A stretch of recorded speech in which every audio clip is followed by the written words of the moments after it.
Good evening, families. I'm back in my normal reading spot and anxious to share this very cool book. It's called Compost Stew, an A to Z recipe for the earth. So get everybody together. Are your pajamas on yet? Get all cuddled in, and we're going to have our bedtime story. So the reason we're talking about compost stew is, if you remember, this week the focus is on recycling. And compost stew is about recycling. Here we go. Environmental chefs, here's a recipe for you to fix from scratch to mix a batch of compost stew. Ingredients: apple cores, bananas bruised, coffee grounds with filters used, dirt clods crumbled, eggshells crushed, fruit pulp left behind, all mushed up, grass clippings, hair snippings, and an insect or two. Ooh, I'm not so sure this sounds very good. Just add it to the pot and let it rot into compost stew. Save jack-o'-lanterns, kitchen scraps, laundry lint from dryer traps.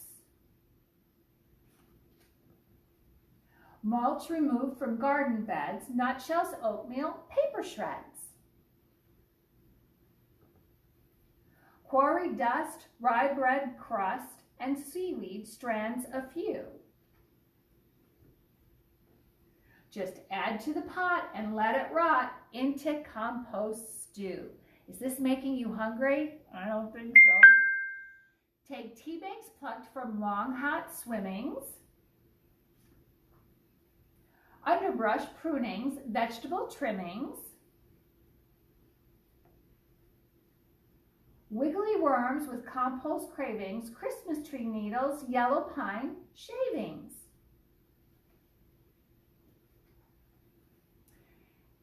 And zinnia heads from flower beds whose blooming days are through. Just add to the pot and let it rot into compost stew.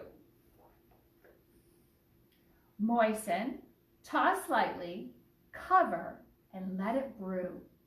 And when the cooking is complete, Mother Earth will have a treat, dark and crumbly, rich and sweet. Now open the pot, and what have you got? Compost stew. Well, what do we do with compost stew? We can't eat it, right?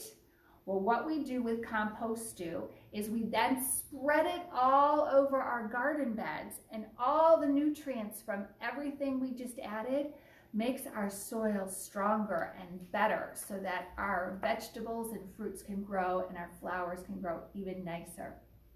So, parents, I sent you all a letter today. If you did not receive that email, please check the parent Facebook site or our website to explain what's happening with our next opening, what we're hoping to do, our tentative opening.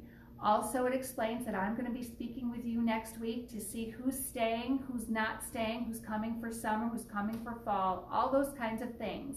Don't panic, we've got room for everyone. And then once we've got you all settled, we'll look at our wait list. But I'm excited to talk to you throughout next week. Tomorrow I'm going to get all my facts and figures together, and we'll get this all ready for June 1st. Thank you for your patience. Have a good night. I love you guys. Bye.